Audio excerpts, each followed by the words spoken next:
一眨眼偷偷的跟粉丝老妈断舍离收拾屋已经20多天，第一套用了14天收拾出来的，用3轮车拉出去了7、8车。第二套房子也干了1周了，已经扔空了好几个房间。今天准备收拾这个小餐厅，也叫过道吧。先从这个柜子开始，这是一个70多岁爱听课的独居阿姨的家，几乎每个角落都有她买回来的东西。从这个家里面扔出去的保健品也有大几万了，这还没扔完呢，这个柜子里也不少，跟以前一样没开封，都过期了。不管当初是花多少钱买回来的，现在都变成垃圾了。不知道等阿姨回来的那天，看见她买的东西都没有了，会不会心疼曾经花的那些钱？好像参加这种活动的大部分都是有退休工资的老人，这要是在农村可能就很少见了。在这个柜子里面还翻出来了一瓶16年的醋，不知道阿姨是特意留的还是放在里面忘吃了。这还有一些调料鸡精啥的也都过期了，这一堆也都是吃的。我看评论区有人说，阿姨去海南之前为什么不把这些东西打包带走，在家里都过期了，多浪费呀。她当时是带走了一小部分，一个是太多不能全部带走，再就是阿姨最近这一次去海南，也就是1年半以前，属于是被小姐妹连哄带骗给弄到海南去的，而且当时是小姐妹的助理回来接的阿姨，所以好多东西都没带，家里也没咋收拾。她应该会以为她过个1个月2个月的就能回来吧，谁知道一待就待了快2年。最近也总吵吵要回来，小姐妹感觉要留不住了，所以就偷偷的把这个屋子先给她收拾收拾，最起码回来的时候有一个好一点的环境待着。这个饮水机感觉都好多年不用了，上一套房子里面也扔出去了一个。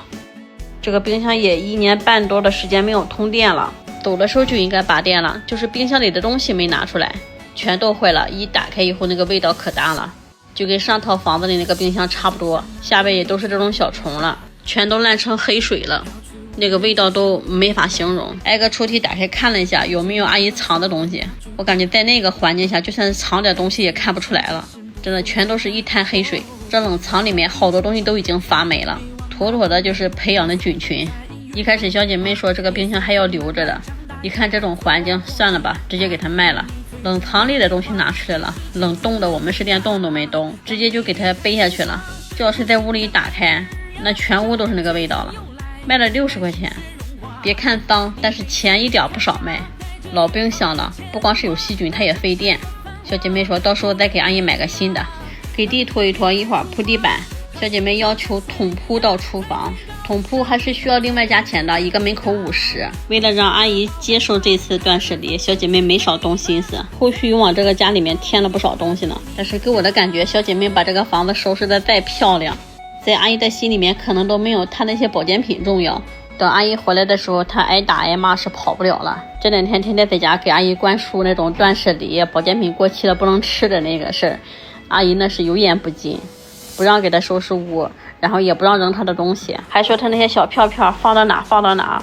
我这一听，幸亏她所有带字的我都给她留着，放了好几箱子。前2天小姐妹回来的时候还说呢，留了这么多够她翻一阵的了。真的就是她带字的那些票据啥的，我真没敢扔，可能也就是扔了一些交电话费的那种票据。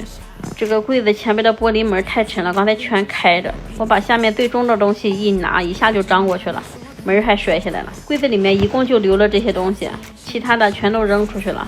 我收拾了好几家都是家里老人囤保健品的，好巧不巧家里都是姑娘，也都有退休金，说明老人都没有什么压力。就像网饭店那个小姐妹说的那样，是如果我是个儿子，我妈可能就没有那些钱去买这些东西了，得使劲挣钱给我买房买车了，哪有功夫去听课呀。说的也有那么一丢丢道理，但是也不全对哈。现在嫁姑娘人家也买房买车，但是相比较的话，姑娘比儿子的压力还是能小一点。像我这样2个儿子的压力更大。我当初知道老二是儿子的时候，我都不敢出门，就感觉别人看我的眼神都不一样。等孩子大领了出去玩的时候，就怕人家问你，人家老大是儿子还是姑娘呀？等我一说儿子的时候，他们又好说了，使劲挣钱吧，一个儿子100万。真的就听到这话的时候，心里边可难受了，我就只能笑笑，无话以对。但是后来又一想，也不怪别人这么说，事实就是这么回事儿。我看还有人说不应该违背老人的意愿，偷的给他扔那么多东西，回来以后肯定受不了。为啥要背着他收拾呢？他在家的时候根本收拾不了，不让你动。还有就是家里这些过期的东西，如果不扔出去的话，阿姨回来以后一样还会吃的，她根本不会去看保质期。小姐妹也是为了阿姨的着想才偷着给她往外扔。说实话，我挺羡慕阿姨的，这不妥妥的一个小棉袄吗？如果换成是我，将来孩子们偷偷的干了一件对于我好的事儿，我肯定不会生气，我反而还会觉得特别欣慰呢。今天小姐妹还在家问阿姨呢，保健品如果过期了怎么办？阿姨说吃了呀。你说不扔行吗？小姐妹说这个柜子放在这边有点挡视线，看看能不能挪到对面这个墙上。其实铺地板的那天我也这么想了，就是还没来得及挪呢。这个柜子可能是有点高了，有点晃，等会儿看看找2个角码固定一下吧，把留下来的这些东西给它擦干净再放到柜子里。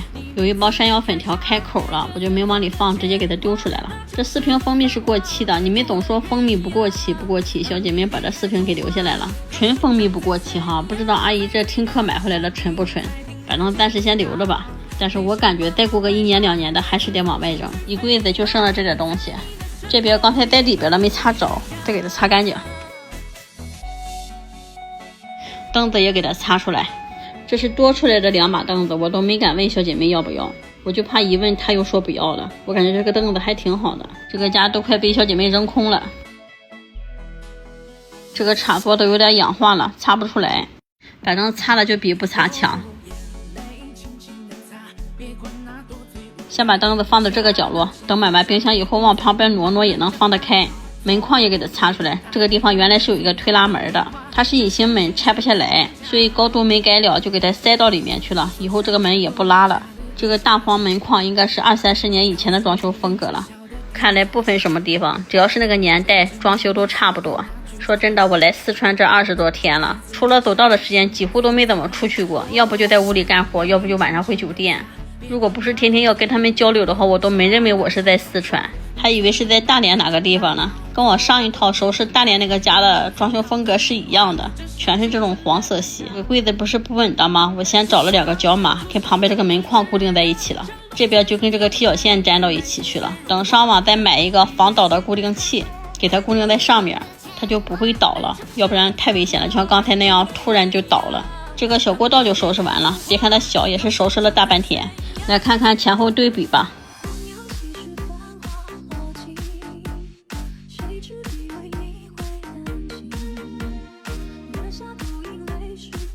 本来以为这个房子东西不多，1周就能收拾完，谁知道还得好几天。明天收拾卫生间，小姐妹特别给力，把顶又给换了。